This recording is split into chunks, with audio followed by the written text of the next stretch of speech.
ketika ada kunjungan ke Torikoh minta PBNU bantu kembalikan Jatman ke jalurnya. Jadi dikomandani oleh Kiai Halwani, para Kiai Torikoh ini datang ke PBNU ditemui langsung oleh Ketum PBNU Gus Yahya Stakuf serta Wakil Ketua Umum PBNU Kiai Amin Said Husni.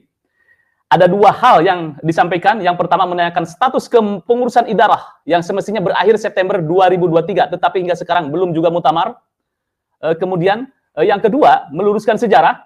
Dalam kesempatan tersebut, Kiai Halwani datang juga ke PBNU bersama pengurus Mursyid Torikoh dan para pengurus Jatman wilayah, menyampaikan kegusaran mereka karena adanya perubahan sejarah Jatman sejak dipimpin Habib Lutfi bin Yahya.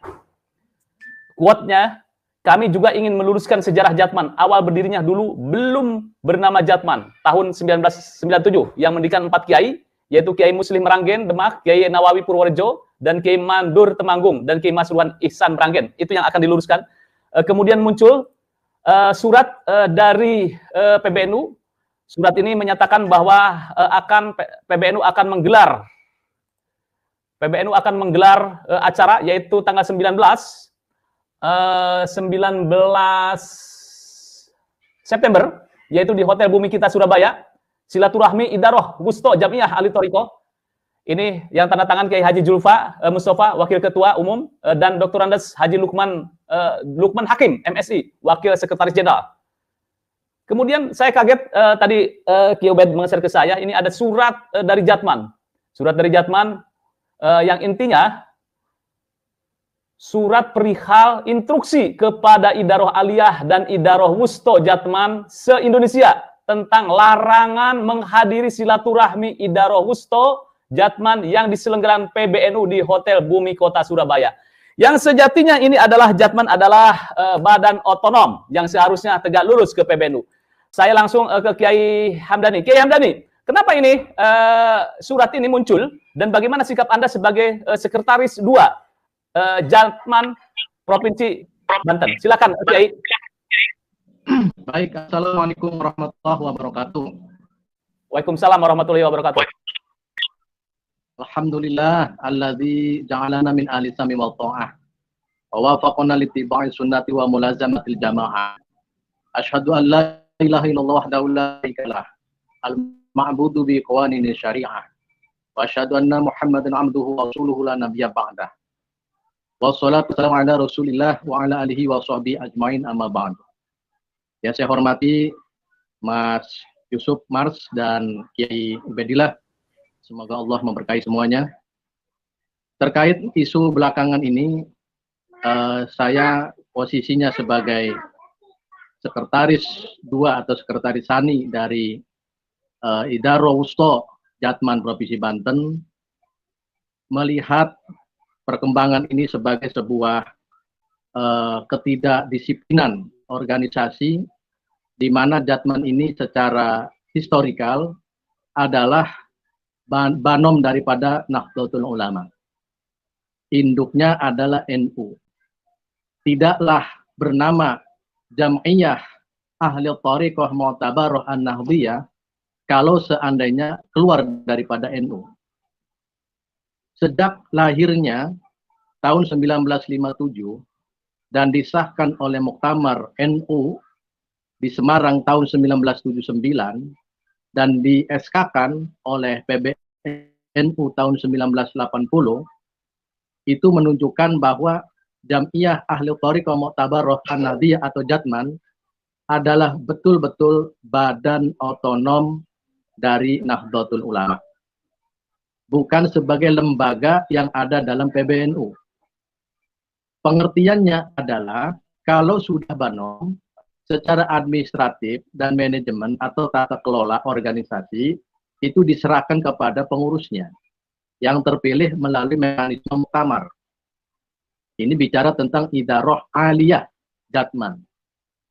Mekanisme dengan cara muktamar tersebut merupakan cara untuk mengembangkan Jatman sebagai organisasi otonom yang berasal dari NU untuk lebih mandiri. Karena apa? Karena Jatman fokus pada dunia tarekat dan tasawuf, yang mana tasawuf bagian daripada yang tidak terpisahkan dari madhab Ahlussunnah wal Jamaah.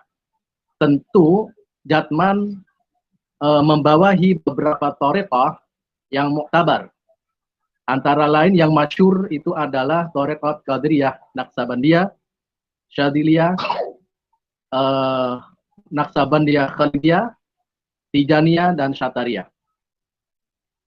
Jumlah keseluruhannya adalah sekitar 41 yang masuk dalam Jatman.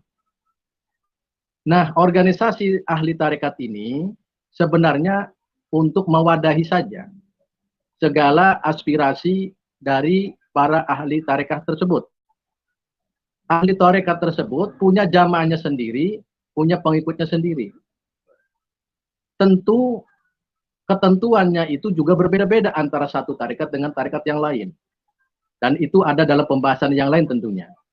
Kembali ke masalah bahwasannya Jatman itu adalah organisasi badan otonom dari Nahdlatul Ulama. Lalu tahun 2019 Jatman mengajukan badan hukum melalui notaris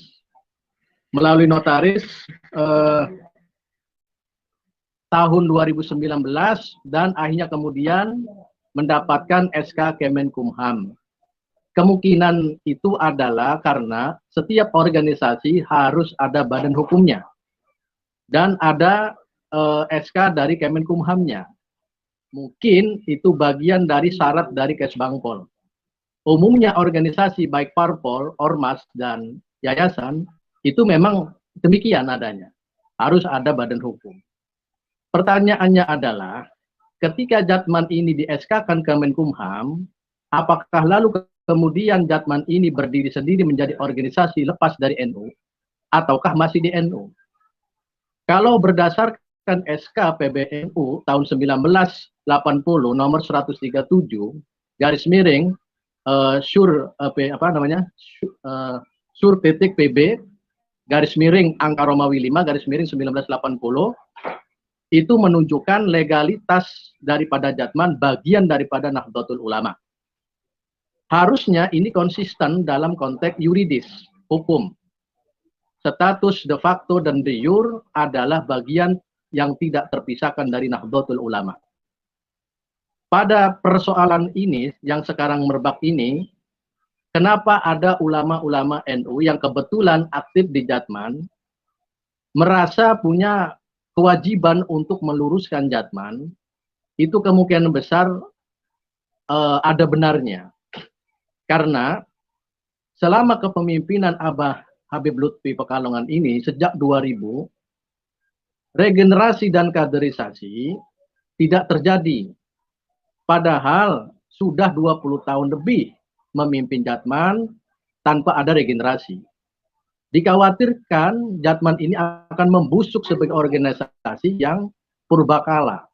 Karena apa? Akan ditinggalkan oleh generasi-generasi berikutnya karena dianggap sebagai punya generasi tua.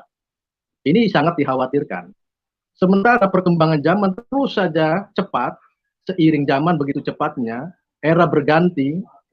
Kalaulah misalkan Jatman ini bertumpu pada satu figur sentral, taruhlah Abah Habib Lutfi, ini dikhawatirkan tidak berjalan sesuai dengan apa yang dicita-citakan para pendiri Jatman tersebut. Nah, dengan demikian berarti Jatman harus kembali kepada khiltohnya sebagai badan otonom Nahdlatul Ulama. Bukan sebagai organisasi berdiri sendiri, tidak ada induknya. Kalau saja merujuk pada SK Kemenkumham, ini pengertiannya seolah-olah Jatman menjadi organisasi tersendiri. Ini sangat menyalahi. Dalam konteks sejarah menyalahi. Gitu tuh. Nah, maka oleh karena itu adanya surat undangan dari PBNU untuk bersilaturahim antara PBNU dengan Idara Wusto, jangan diartikan sebagai pengertian kudeta atas kepemimpinan Habib Lutfi. Bukan. Silaturahim itu dalam pengertian mengembalikan Jatman sebagai banomnya Nahdlatul Ulama. Nah, adapun tokoh-tokoh di balik rencana pengembalian kepada khitoh ke NU itu diprakarsai oleh ulama-ulama yang menjadi pengurus Jatman itu sendiri. baik yang di Idaro Aliyah maupun Idaro Wusto. Dalam Jatman itu ada struktur, baik di tingkat pusat namanya Idaro Aliyah, di tingkat provinsi namanya Idaro Wusto, di tingkat kabupaten Idaro Syu'biyah, di tingkat kecamatan namanya Gusniyah, sedangkan di tingkat desa Sakfiyah. Struktur-struktur organisasi ini berkembang dan dikenal hingga sekarang itu sejak kepemimpinan Habib Lutfi. Di dalam masing-masing struktur Idaro Aliyah itu ada 4 matra. Pertama adalah Majelis Ifta. Majelis Ifta ini isinya adalah ulama sepuh yang berkedudukan ataupun yang punya kemampuan sebagai mursyid tarekat. Di Majelis Ifta ini tidak boleh menjabat di majelis di bawahnya. Harus posisi di Ifta bagi ulama yang punya kriterium sebagai mursyid tarekat atau khalifah atau badal mursyid. Itu mereka ulama tersebut masuk dalam majelis ifta. Sedangkan majelis ifadiyah, meskipun kedudukannya sebagai mursyid di tarekatnya, itu tidak boleh menalkinkan atau mengijazahkan kalau mengatasnamakan sebagai majelis ifadiyah. Kalau ifadiyah itu disamakan dengan NU itu samanya dengan Dewan Suriah. Nah, itu pimpinannya adalah Rois Suriah, kalau di Jatman Rois Ifadiyah. Sedangkan ketua harian dikenal sebagai Imdaiyah, atau pimpinan Imdaiyah ini disebut sebagai Mudir Imdaiyah, kalau di NU ketua Tanfidiyah. Sedangkan di bawah Imdaiyah ada namanya Lajnaiyah atau Lajnah, lembaga-lembaga. Banyak itu lembaga-lembaga yang dinaungi di dalam Jatman itu. Ada namanya Lajnah Merah Putih, ada Lajnah tentang Muslimat, dan sebagainya. Ini menunjukkan bahwa Jatman adalah badan otonom. Namun secara legal standing tetap dari PBNU, karena dia lahir dari tubuh Nahdlatul Ulama. Kalau misalkan Jatman keluar dari NU dan SK-nya dari Kemenkumham, itu berarti bukan atas nama Jatman lagi, berubah nama. Karena sejak dulu nama Jatman itu murni berasal dari Nahdlatul Ulama. Nah, konteksnya sekarang ini, kok kenapa tiba-tiba ada surat instruksi larangan terhadap Idaro Wusto untuk menghadiri silaturahim PBNU dengan Idaro Wusto? Sebenarnya tidak benar larangan tersebut, dan kami Idaro Wusto menolak instruksi tersebut. Karena apa menolak? Karena pengurus Idaro Aliyah itu posisinya demisioner, tidak ada hak untuk melarang-larang. Kalau misalkan Idaro Aliyahnya posisinya masih lama berkhidmat sampai 2026 atau 2025, bolehlah ada instruksi tersebut.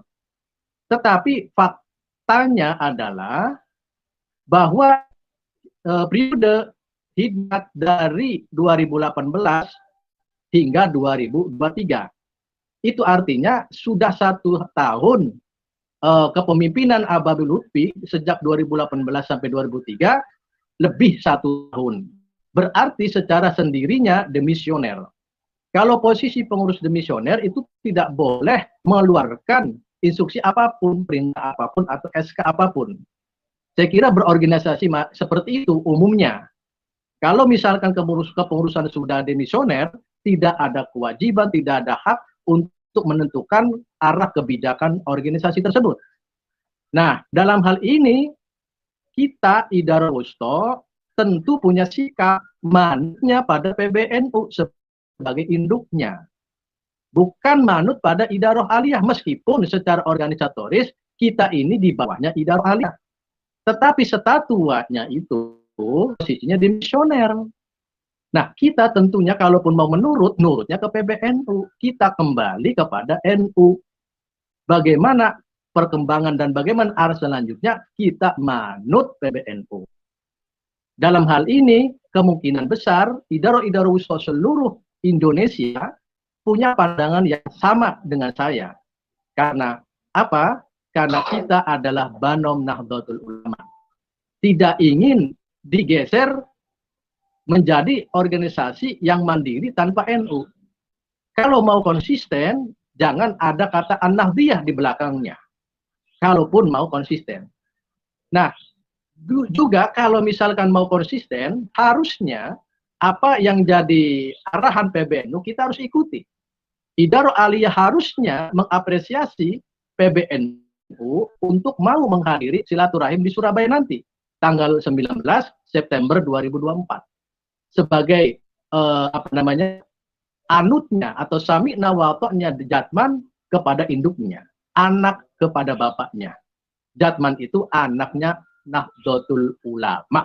Wajib hukumnya patuh pada Nahdlatul Ulama. Titik. Baik. Baik, oke.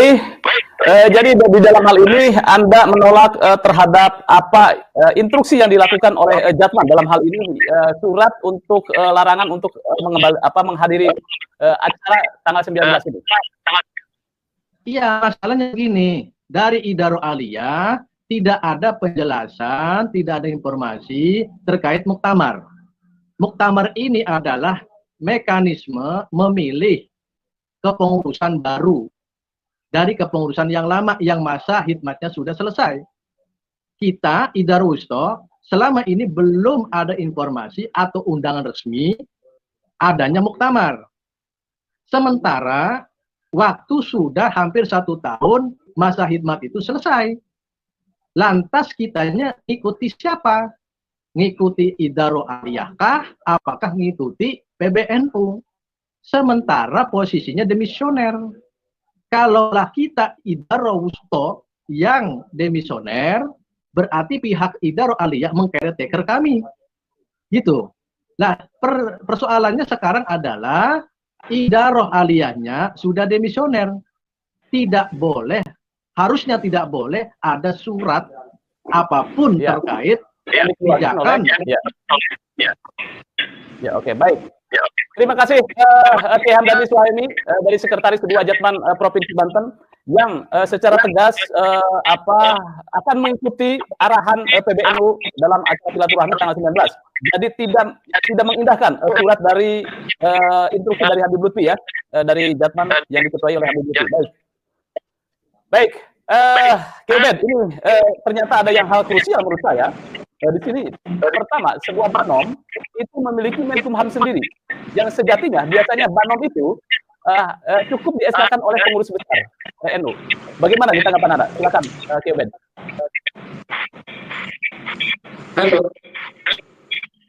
Halo Kiai. Halo. Duduk ya Mas. Suara saya bisa terdengar? Oh sekarang udah. Baik, Assalamualaikum warahmatullahi wabarakatuh.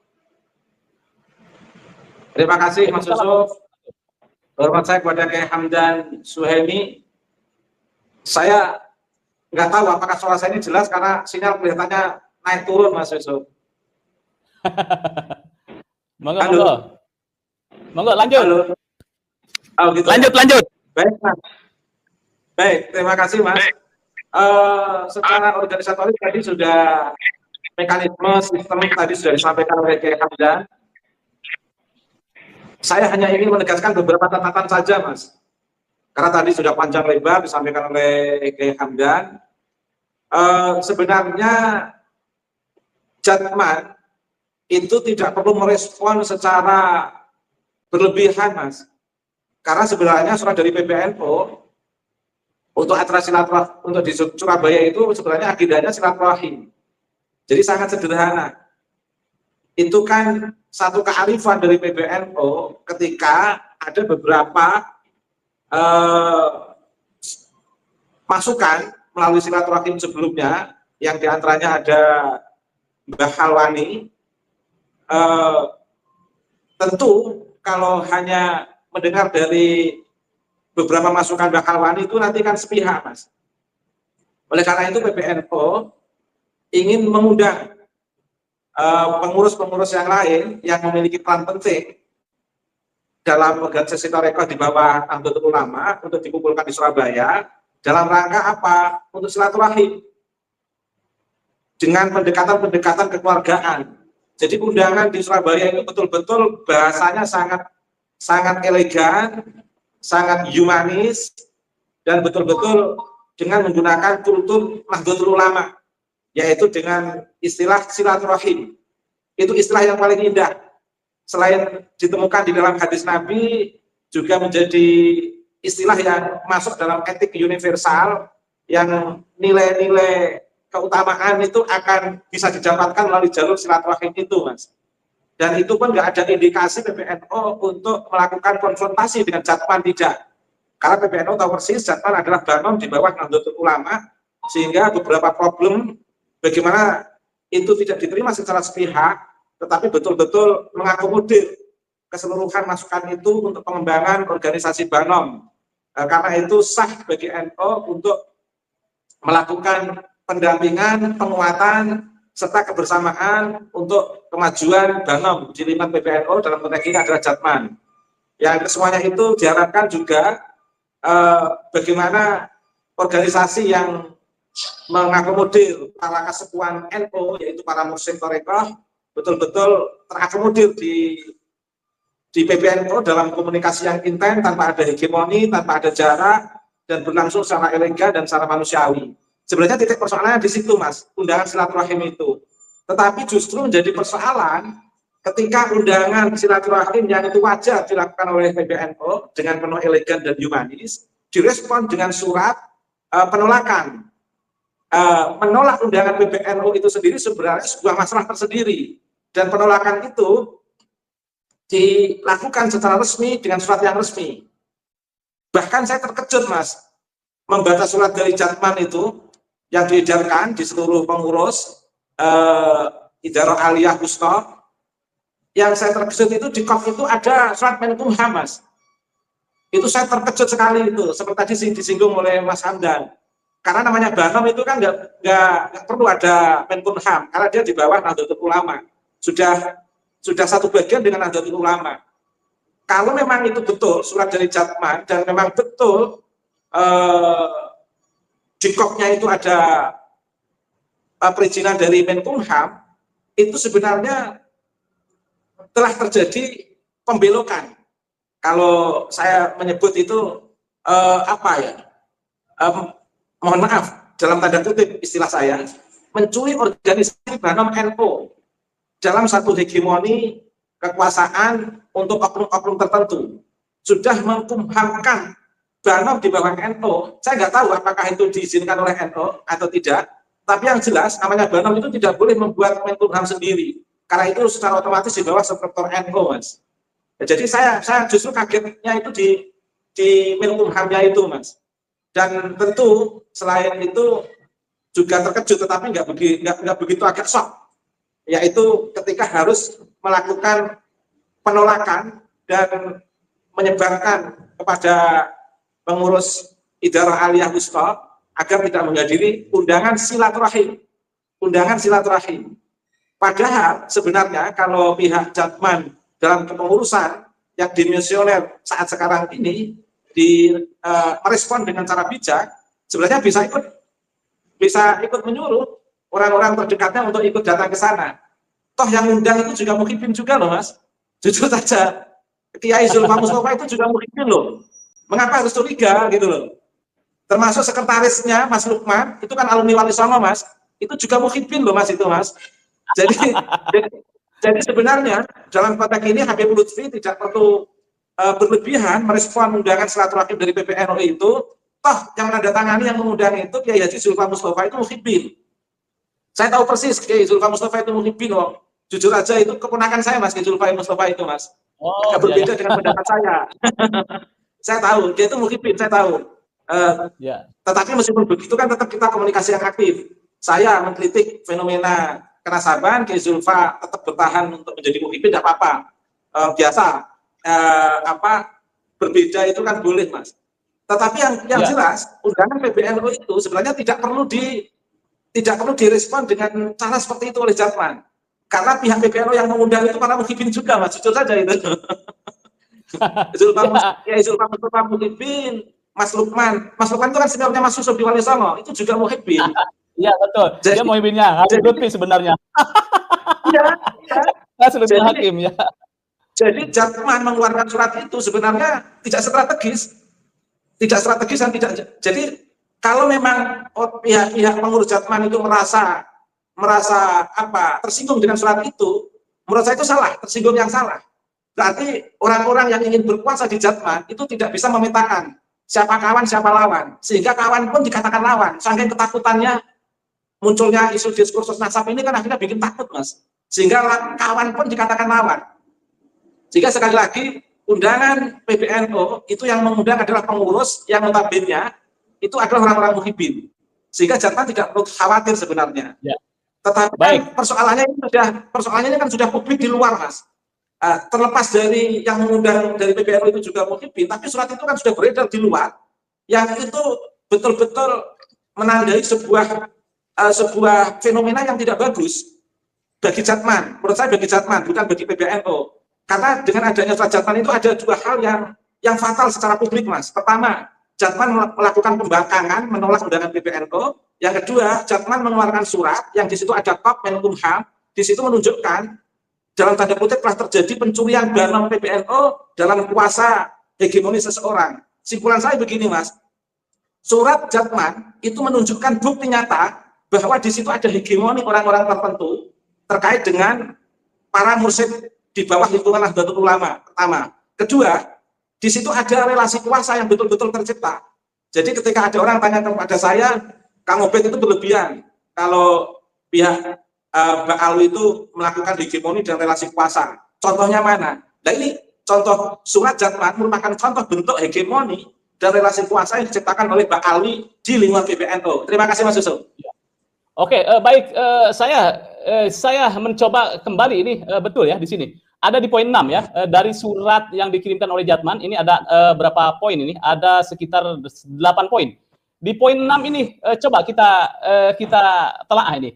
Bahwa secara legal formal, baik pendekatan de facto maupun de jure, Idaroh Aliyah Jam'iyah Ahli Thoriqoh Al-Mutabaroh An-Nahdiyah atau Jatman memiliki legitimasi yang sah, kuat dan jelas, yakni 1. Hasil-hasil muktamar 12 Jatman di Pekalongan dengan segala keputusan-keputusannya yang telah dimandatkan oleh Mutamirin. B. Akte notaris mulai kantor notaris Sodikun Esa MKN, Kota Surabaya tanggal 26 Juni 2019 nomor 7 tentang perkumpulan ahli Thoriqoh Al-Mutabaroh An-Nahdiyah. Nama penghadap 1. Tuan Muhammad Lutfi Ali Yahya, Tuan Masudi. C. Keputusan Menteri Hukum dan Hak Asasi Manusia RI nomor AHU sekian-sekian tahun 2019 tentang pengesahan pendirian Badan Hukum Perkumpulan Ahli Thoriqoh Al-Mutabaroh An-Nahdiyah tanggal 17 Juli 2019. Artinya kalau mengacu kepada SK Menkumham, ini status dari Jatman ini di situ tidak ada sudah disebutkan itu persyaratan sebuah perkumpulan. Perkumpulan itu sama dengan Nahdlatul Ulama. Nahdlatul Ulama pun sama statusnya adalah sebuah perkumpulan. Surat-surat yang dikeluarkan kemarin Menkumham. Artinya statusnya ini bagaimana ini Kiai Hamdan? Anda kan lebih tahu nih bagaimana kok jadi seperti ini menjadi sebuah perkumpulan. Apakah benar ini sudah keluar dari PBNU atau sudah tidak menjadi badan PBNU atau bagaimana nih? Kalau mengacu kepada surat Menkumham ini. Baik, Mas Hamdan yang bisa menjawab mungkin, Mas. Kiai Hamdan silakan. Ya. Ya. Kiai Hamdan yang bisa jawab, Mas. Halo. Ya, siap. Ya, siap. Jadi begini, kaitan dengan SK Kemenkumham itu, kita Idaroh Wosto tahunya belakangan ini. Dan ada pun latar belakangnya, kenapa bisa sampai ada badan hukum tersendiri, yang padahal sudah ada SK PBNU tahun 1980, dan itu kuat secara hukum, eksistensi Jatman sebagai banom daripada Nahdlatul Ulama, bidang ahli tarekat atau bidang tarekat. Kalau misalkan perubahan ini secara prinsipil sehingga badan hukum itu berubah, yang tadinya Jam'iyah Ahli Thoriqoh lalu kemudian berubah menjadi perkumpulan, itu berarti Jatman hari ini sudah bukan NU lagi, bukan lagi dari induknya NU. Kalau sudah badan hukumnya tersendiri dari Kemenkumham. Nah, saya kira Jatman dari sejak didirikan di tahun 1957 harusnya konsisten sebagai Jam'iyah Ahli Thariqah yang ada di dalam tubuh Nahdlatul Ulama. Dengan demikian kita yang Idara Wusta dan mewakili para pengurusnya harus konsisten kembali kepada Hitoh, yakni Jatman bagian daripada Nahdlatul Ulama. Kalau mau berdiri sendiri, maka rubah semua, jangan Jatman. Artinya kata Nahdliyah atau An-Nahdliyah itu harus dicopot. Tidak boleh menggunakan kata atau simbol atau lambang dari Nahdlatul Ulama. Kalau memang sudah keluar daripada Nahdlatul Ulama. Faktanya Jatman hari ini masih menggunakan simbol, logo, dan juga AAD ART yang mengacu pada Nahdlatul Ulama. Inilah yang disebut kerancuan berorganisasi di Jatman. Satu sisi ia masih kepingin dianggap sebagai bagian daripada Nahdlatul Ulama, sisi lain ingin mengukuhkan bahwa Jatman ini berdiri di luar pagar NU. Ini sebuah ambivalensi organisasi yang tengah dilakukan oleh segelintir pimpinan Idaro Aliyah. Dan bagi kami yang di bawah Idaro Wusta, mengkritisi ini sebagai sebuah tindakan-tindakan yang tidak layak dan tidak punya etika. Etika organisasi dikesampingkan karena sudah tidak ada komunikasi antara PBNU dengan Jatman dalam konteks Kemenkumham itu tadi. Padahal apa sih susahnya komunikasi interaktif antara Jatman dengan PBNU, konteksnya badan hukum. Sesusah apa sih untuk menguatkan secara legal standing, dengan kata lain adanya SK Kemenkumham? Tentu PBNU juga harus tahu, karena apa? Jatman bagian daripada Nahdlatul Ulama. Kita berbicara profesional, berbicara dalam perspektif organisasi, tidak memihak kepada siapapun sementara ini, dan tidak lalu kemudian menghina, merendahkan atau seseorang, ataupun pula membenarkan orang lain. Tidak, kami berpatokan pada cara berorganisasi, organisasi yang dibangun oleh para ulama sepuh, ini menjadi warisan utama, warisan besar bagi kita kalangan muda, generasi sekarang, untuk merawat Jatman ini sebagai organisasi orang-orang yang punya fokus pada tarekat dan tasawuf. Ulama-ulama NU yang dulu mendirikannya harus kita hargai, kita harus hormati. Oleh karena itu, kita sekarang ini patsunnya pada PBNU.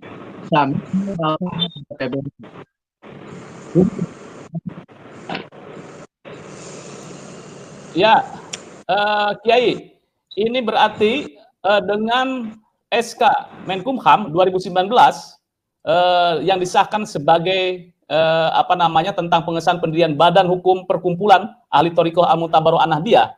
Ini menurut Anda ini tidak bisa dianggap enteng bahwa Jatman ini sudah menjadi sebuah perkumpulan sendiri, bukan menjadi Banom. Ini tafsir Anda seperti itu ya, penegasan Anda? Ya, tapi kami yang ada di dalamnya, Jatman adalah masih Banom NU. Jadi ini Mas Susul, boleh masuk saya Mas? Silakan Kiai Ben, ada menambahkan. Saya yakin, hakul yakin, pengurus-pengurus Wusta dan di daerah-daerah itu nggak paham, kalau nggak tahu Mas, kalau Jatman itu sudah dimenkumhamkan oleh pengurus-pengurus elitnya. Dan secara formal itu sebenarnya kan, secara de jure itu sebenarnya kan sudah terpisah dari NU itu Mas. Meskipun secara de facto itu masih NU, karena itu adalah pakai jejak Nahdlatul Ulama, istilahnya pun Tabarok An-Nahdliyah. Jadi sebenarnya di situ rancu sekali. Jadi pengurus-pengurus Thariqah pada nggak paham itu. Tapi justru dengan fenomena ini malah menjadi terbuka luas kalau Jatman selama ini itu dengan adanya Menkumham itu telah dibelokkan oleh oknum-oknum tertentu yang tentu butuh penelitian biar tahu siapa yang membelokkan itu. Karena kita nggak bisa nuduh 1-2 orang Mas. Siapa yang mengusulkan itu, atas perintah siapa, sebagaimana pendirian NU juga telah dibelokkan, yang sekarang sudah dihapus semua, seolah-olah pendirian NU itu tidak lepas dari tanda kutip pekalongan misalnya. juga penerbitan buku-buku, pembelokan sejarah, terlepas dari pembelokan makam-makam dan lain sebagainya. Ini sesuatu yang menjadi PR besar pengurus besar Nahdlatul Ulama, Mas, menurut saya, Mas. Terima kasih, Mas. Ya, artinya ini menurut Anda bahwa ini bukan hal yang sepele ketika Jatman satu sisi dia punya SK sebagai Banom, tapi satu sisi mengajukan sebuah SK Kemenkumham dengan nama perkumpulan. Ini kan sama statusnya dengan PBNU sebagai sebuah perkumpulan. Oh ini bukan iya, hal yang sepele ya. Sudah terjadi pembelokan yang luar biasa, Mas. Saya kira ini kasusnya hanya pembangkangan. Tapi begitu saya melihat surat Menkumham, oh ini bukan pembangkangan lagi, bukan hanya sekedar melarang pengurusan untuk datang di undangan silaturahim Surabaya, tapi betul-betul sudah dalam tanda kutip pencurian organisasi yang tanpa disadari oleh banyak pihak.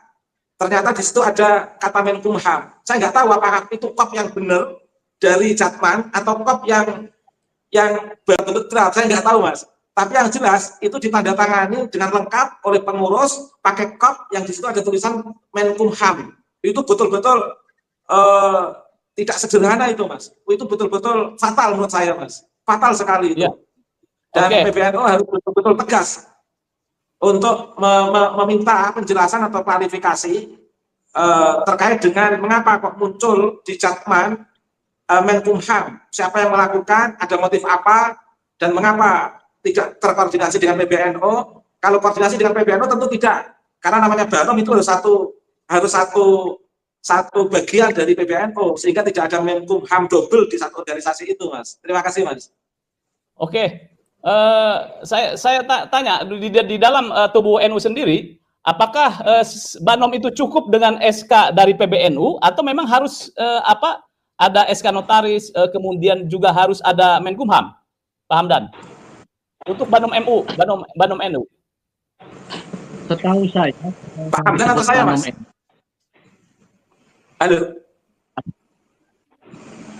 Halo, silakan Pak Hamdan, Pak Kiai Hamdan dulu, gitu ya, silakan.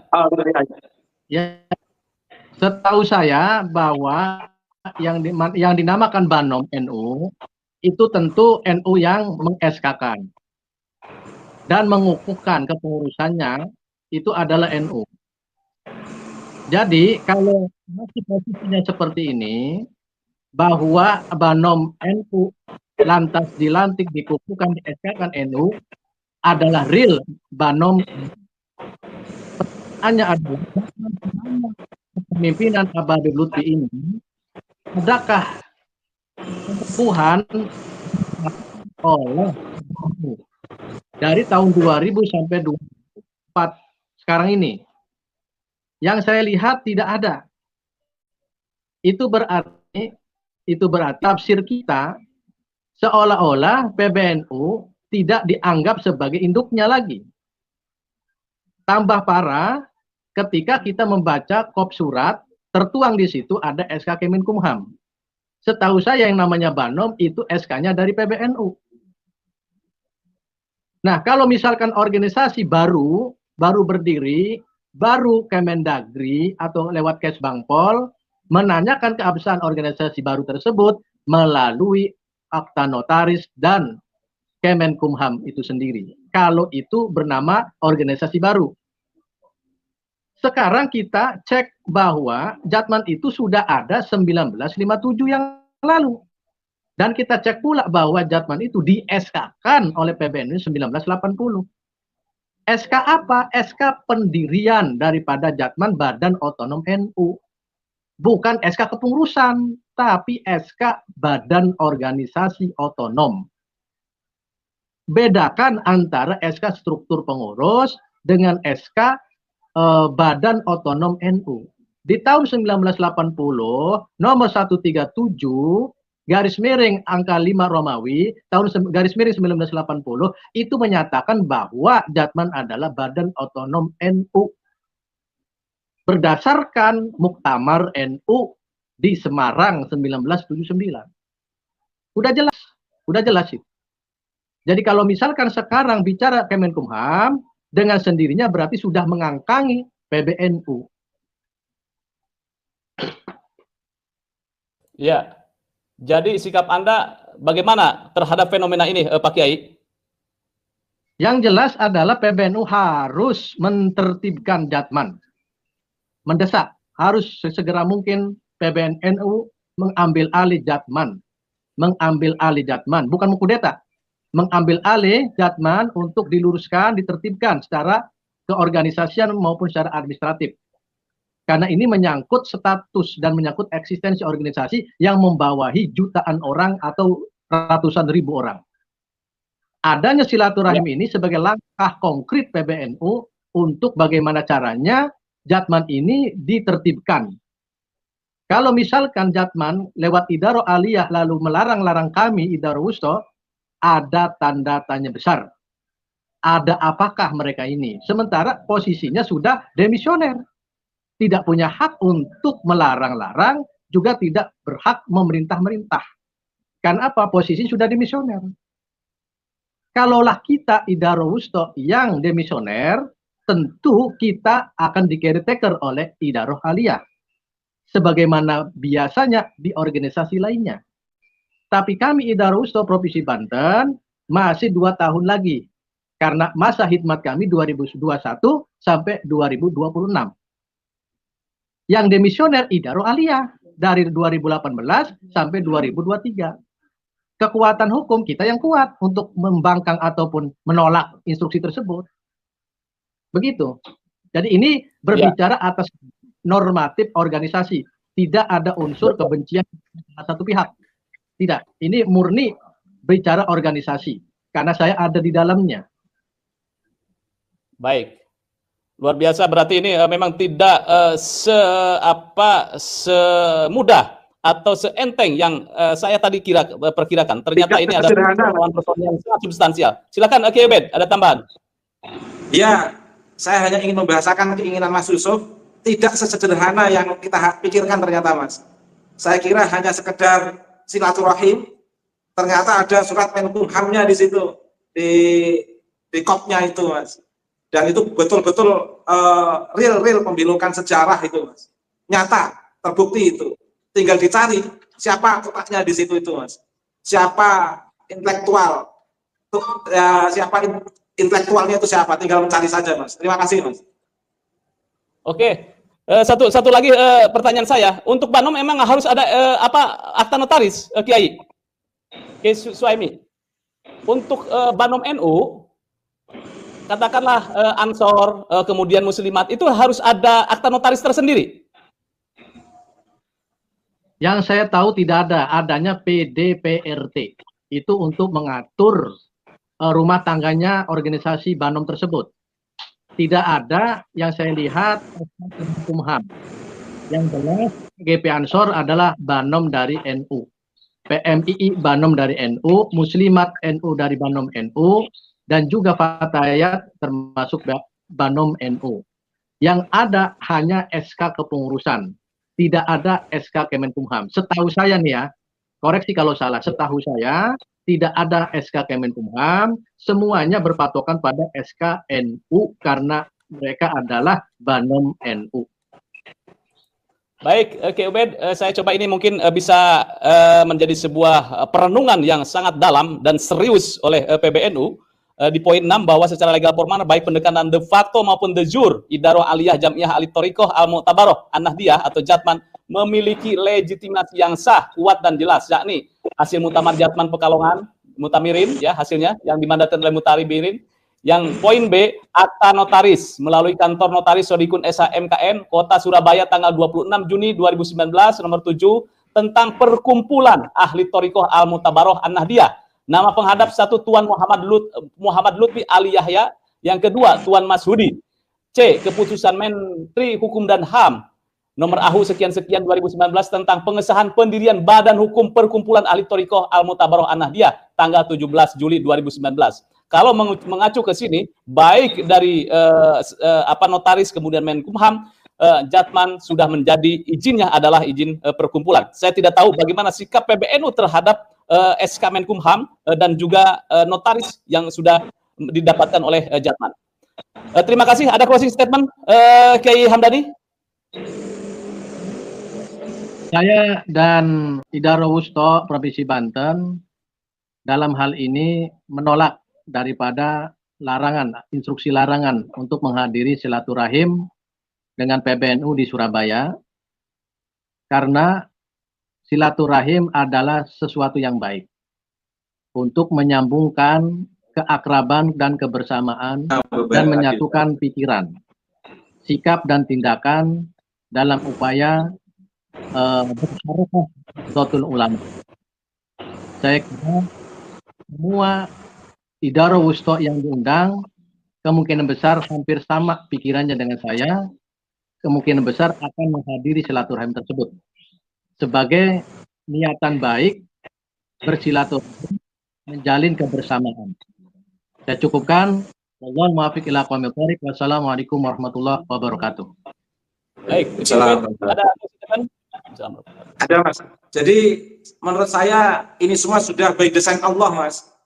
Bikudratillah wa iradatillah, Mas. Karena sedianya hanya persoalan mengundang silaturahim dan di situ membuktikan bahwa Jatman betul-betul menolak undangan PBNU, itu bentuk pembangkangan. Dan yang ketiga, di situ terbongkar ada surat Menkumham, itu bentuk eksistensi tersendiri bagi Jatman yang menurut saya berada di luar struktur Nahdlatul Ulama. Dan ini semua merupakan by design Allah untuk sebuah perenungan bagi warga NU, wabil khusus para anggota, para mursyid yang masih setia cinta pada NU untuk merenung, bermuhasabah relasinya dengan organisasi yang selama ini ada, dan sekaligus juga untuk menjadi perenungan bagi pengurus besar Nahdlatul Ulama bagaimana merespon dalam tanda kutip Jatman yang tidak mutamasik terhadap PBNU, yang tidak betul-betul terikat dalam satu kegiatan kokoh sebagai banom, yang seolah-olah punya keputusan sendiri. Dan di situ pun tanda tangannya pengurus pusat kan harusnya Jakarta, tapi Pekalongan di situ, Mas. Tapi sebenarnya nggak apa-apa. Itu tapi kan mengindikasikan ada kantor baru di luar PBNU sebenarnya, Mas. Analisis saya itu. Baik, terima kasih Mas Yusuf. Mohon maaf atas kekurangan saya. Kantor pusatnya kantor PBNU di kantor 2, yaitu di Jalan Matraman. Baik, terima kasih Kiai Ubed, Kiai Hamdani, dan juga kepada netizen, luar biasa. Kita coba apakah ini menjadi sebuah kajian serius oleh PBNU dan oleh para kiai-kiai Jatman tentang status Jatman yang ada SK Menkumham sebagai perkumpulan, organisasi perkumpulan. Terima kasih, jangan lupa like, share, subscribe pada Suara TV. Wassalamualaikum warahmatullahi wabarakatuh.